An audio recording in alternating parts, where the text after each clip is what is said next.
Hello friends, मैं आपका mentor A.K. Singh और आज फिर हम अपने उत्तराखंड टेट के CDP की जो प्रैक्टिस सीरीज चल रही है उसे देखेंगे और CDP और एनवायरनमेंट साइंस यानी EVS की जो प्रैक्टिस सीरीज चल रही है उसमें हम क्या कर रहे हैं 10 क्वेश्चन 10 टॉपिक और 10 सीरीज़ के नाम से के माध्यम से हम चीज़ें जान रहे हैं। तो चलिए शुरू करते हैं। तो सबसे पहले क्या करना है, वीडियो को लाइक करना है, चैनल को सब्सक्राइब करना है, वीडियो को ज़्यादा शेयर करना है। तो सबसे पहला क्वेश्चन क्या कहता है, सबसे पहला आज का क्वेश्चन है शिक्षक सिखाने के लिए मूल्यांकन और सीखने के लिए मूल्यांकन यानी कि सीखने और सिखाने वाली जो प्रक्रिया है उसके बारे में बताया गया। सीखने के लिए मूल्यांकन दोनों का उपयोग कर सकता है। तो इसमें क्या आ जाएगा, तो ये आपका कहीं ना कहीं यानी बच्चों की प्रगति और जो उपबंधित जो क्या है बच्चों की प्रगति और उपलब्ध यानी कि उसकी उपलब्ध स्तर को जानने में मदद करता है। क्या करता है, उसके स्तर को जानने में मदद करता है। चलिए नेक्स्ट क्वेश्चन देखते हैं। निम्नलिखित में से कौन सा सतत एवं व्यापक मूल्यांकन से संबंधित नहीं है। तो सतत एवं व्यापक मूल्यांकन के ऊपर आपसे क्वेश्चन पूछा जाएगा, तो इस चीज़ का ध्यान रखना। या तो आपसे सतत एवं व्यापक मूल्यांकन से संबंधित पूछा जाए, जैसे कि कुछ फेमस क्वेश्चन आपके हैं, जैसे कि आपका NEP हो गया, NCF हो गया, सतत एवं व्यापक मूल्यांकन हो गया, तो इन्हें आपको नोट कर लेना है। ये क्वेश्चन आपको मिलेंगे ही मिलेंगे। तो इसका आंसर क्या होगा, नहीं है पूछा है, तो इसमें होगा भारत के शिक्षा के अधिकार अधिनियम द्वारा अनिवार्य किया गया है। तो ये कहीं ना कहीं आपका हो जाएगा नहीं है, संबंधित नहीं है। क्वेश्चन नंबर 23 देखते हैं, यानी कि थर्ड क्वेश्चन देखते हैं। बच्चों के प्रतिभाशालिता डैश के कारण हो सकती है।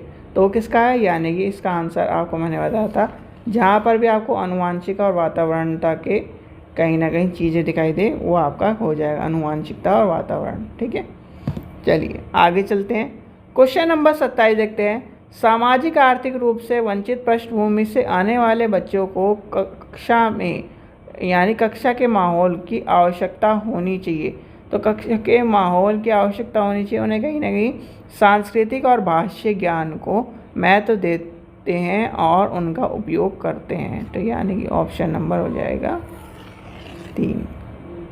ठीक है, क्वेश्चन नंबर 25 देखते हैं। कक्षा में सृजनात्मक और प्रतिभाशाली बच्चे के लिए आवश्यक हस्तक्षेप निर्धारित करता है। तो क्या करता है, शिक्षक द्वारा अनुकूलता और प्रेरक निर्देश तरीके को उपयोग पर। ठीक है, तो इसका आंसर हो जाएगा आपका ऑप्शन नंबर 2। चलिए नेक्स्ट देखते हैं। क्वेश्चन नंबर 26 क्या है।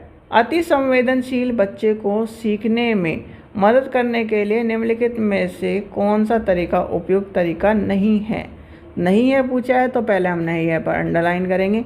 तो उसमें क्या हो जाएगा, यानी कि जो कहीं ना कहीं आपका उसे क्या करना है, बेचैन होने पर अक्सर उसे फटकार लगाना। कहीं ना कहीं हमें नहीं करना है, उसके कारण को भी जानना होता है। तो आपको ये आपका ध्यान रखना है। क्वेश्चन नंबर 27 देखते हैं। अलग अलग सोच वाले पैटर्न पर उन बच्चों की पहचान करते हैं जो क्या है, सृजनात्मक हैं। ठीक है, तो इसका आंसर क्या हो जाएगा, ऑप्शन नंबर 4 हो जाएगा। क्वेश्चन नंबर 28 देखते हैं। निम्नलिखित में कौन सा शिक्षक द्वारा कक्षा में बच्चों के लिए समस्या हल करने के लिए तरीके का वर्णन नहीं करता है।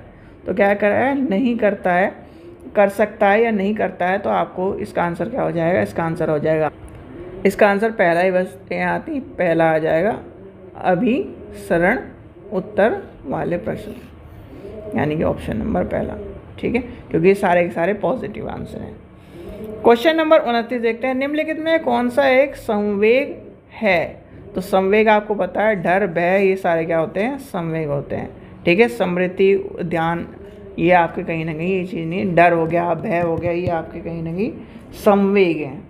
ठीक है, क्वेश्चन नंबर 30 यानी कि लास्ट क्वेश्चन देखते हैं। एक 3 वर्ष का बच्चा बताता है कि दूध बूथ पर एक मशीन द्वारा दूध का उत्पादन होता है। यानी कि आपका क्या है, जैसे आपका क्या कहा गया था, यानी कि एक बार ये कहा गया था कि दूध क्या है, दिल्ली की दूध को यानी मदर डेयरी के दूध को क्या कहा गया था, क्या है, लोहे की भैंस का नाम दिया गया था।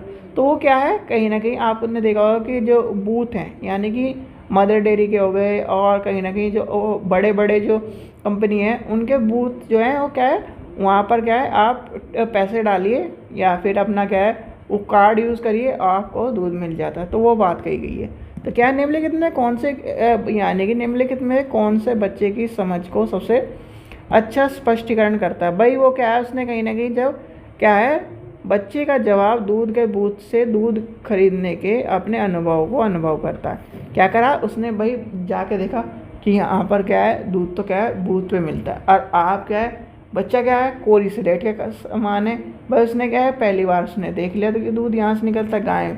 फिर अब आप गाय कितने बताते रहो उसको, जब तक गाय से दूध आप वो निकलता नहीं देखेगा तब तक वो नहीं मानेगा।